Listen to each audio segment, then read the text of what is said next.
पनौती बहू। किसी की वजह से अगर कोई काम रुकता ही चला जाता है तो लोग उसे पनौती कहने लगते हैं। अरे आज हम लोगों की जूस की फैक्ट्री का माल ट्रक में लद कर शहर जा रहा है। डिलीवरी होते ही पेमेंट भी आ जाएगी।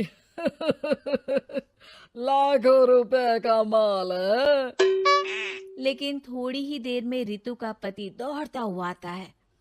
पिताजी, पिताजी, वो जूस से भरा ट्रक पलट गया। सारा जूस पास की नाली में बह गया। हे भगवान, तेरी शादी के बाद ये पहली बार ऐसा हुआ है। मैं तो बोल ही रहा था कि इस लड़की की कुंडली बनवा लो। देखा, आए दिन नुकसान। बेचारी रितु पर्दे के पीछे से ससुर की बात सुन रही थी, लेकिन करती भी तो क्या, कहती भी तो क्या। अरे रितु, क्यों उदास होती हो? मुझे भरोसा है तुम ही मेरे घर की लक्ष्मी हो। आई आई आई आई आई आई! अरे मेरे पैर में चोट लग गई है रितु, जरा चल डॉक्टर को दिखाते हैं। रितु सास के साथ डॉक्टर के घर जा ही रही होती है कि उसका पैर फंस जाता है और वो सास पर गिर जाती है। हाय रे, पहले से ही पैर टूटा था, अब ऊपर से मेरे ऊपर गिर गई। हे भगवान, उठा ले मुझे भगवान। आये, आये, आये, कोई उठाओ तो मुझे। हाँ सासू माँ, लाइए हाथ दीजिए, यहाँ बैठिए, मैं पानी लेकर आती हूँ। अरे अब तो डॉक्टर भी चला गया होगा। अरे इस लड़की के कारण पता नहीं मैं अपने पैरों पर खड़ी भी हो पाऊंगी कि नहीं। माँ, बहुत घबराहट हो रही है। कल मेरी अपनी खुद की फैक्ट्री शुरू होने वाली है। पता नहीं कैसा रहेगा मेरे लिए बिजनेस। अरे क्यों नहीं बेटा, अच्छा होगा। इतनी लगन और मेहनत जो की है तूने, बस तेरी बीवी का मनहूस साया ना पड़े। अरे जब से आई है कुछ ना कुछ मनहूस होता ही चला जा रहा है। कैसी बात कर रही हो माँ? एक तो वो अपना घर परिवार छोड़कर हमारे लिए यहाँ आई है, और तुम हो कि... दिन बीतते हैं और एक दिन। निकल इस घर से, मैं कहती हूँ निकल। जब से यह लड़की मेरे घर की बहू बनी है, हर जगह घाटा, हर जगह नुकसान। कभी सास का पैर टूट रहा है तो कभी जूस का ट्रक ही गिर जा रहा है। अरे अब तो हद ही हो गई।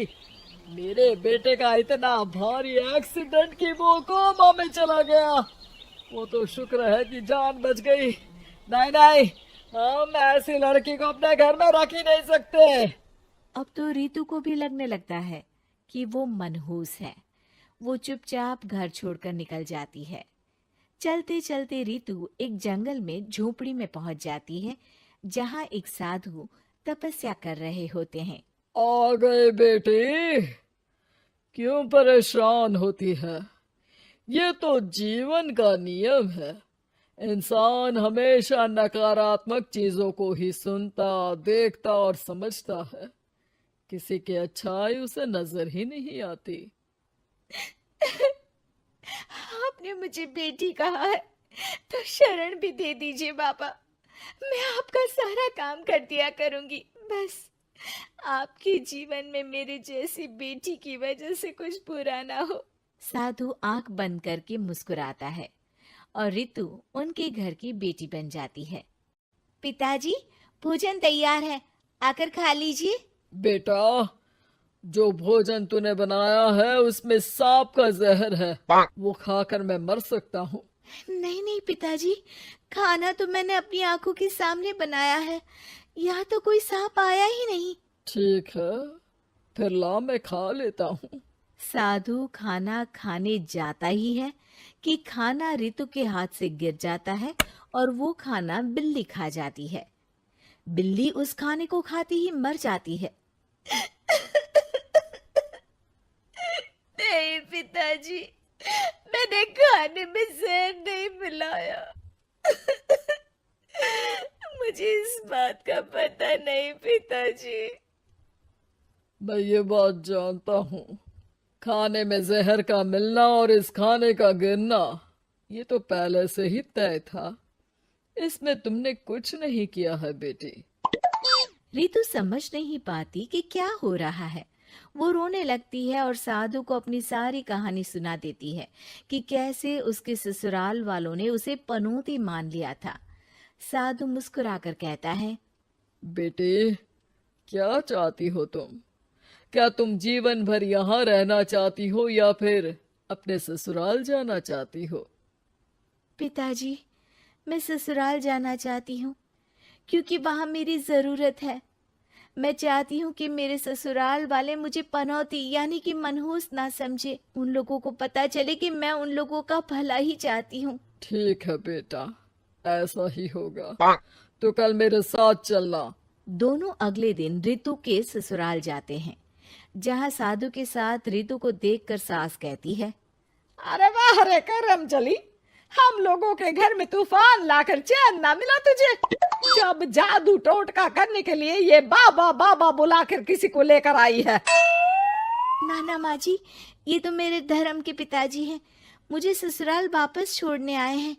ये तो बस पिता का धर्म निभा रहे हैं, इन्हें कुछ मत कहिए। वाह जी वाह, 4 महीने बाद आज ही अपने पैरों पर खड़ा हुआ हूँ और ये मनहूस फिर से आ गई। इस बार क्या जान लेके जाएगी? अरे मेरी भी सिर्फ टांग में फ्रैक्चर था, अब ये आ गई है तो पक्का टांग काटनी ही पड़ेगी। हे भगवान, पिछली बार तो जूस का पूरा ट्रक ही पलट गया था, इस बार तो पक्का फैक्ट्री में ताला ही लग जाएगा। रितु के नए साधु पिता सबकी बात गौर से सुन रहे थे। फिर वो बोल पड़ते हैं, मैं आप लोगों को कुछ दिखाना चाहता हूँ। वो साथ में गोला लाए थे। उस गोला में वो सबको कुछ दिखाते हैं। वो दिन दिखाते हैं जब जूस से भरा ट्रक गिरता है। पास के कुछ जानवर उस गिरे जूस को पीते हैं और वहीं मर जाते हैं। देखो, इस जूस में तुम्हारे फैक्ट्री के मैनेजर ने जहर डाला था। अच्छा हुआ वो ट्रक गिरा, वरना पूरा परिवार जीवन भर के लिए जेल में होता। हे भगवान, तब तो न जाने कितने लोगों की मौत हो जाती इस जूस को पीकर। शुक्र है भगवान का, अनहोनी से बचा लिया। और वो दिन देखते हैं जब पति का एक्सीडेंट हुआ था, लेकिन रितु के करवा चौथ के व्रत के कारण वो बच जाता है, वरना तो मृत्यु निश्चित थी। सभी रितु की तरफ देखते हैं।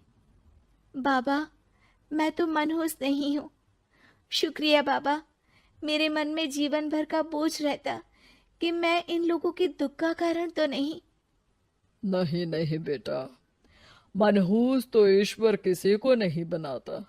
हर चीज का एक वक्त होता है और जो होना है वो तो होता ही है। मुझे माफ कर दे बहू, तू तो इस घर की लक्ष्मी है, रक्षक भी है। हम लोगों को माफ कर दे बेटा।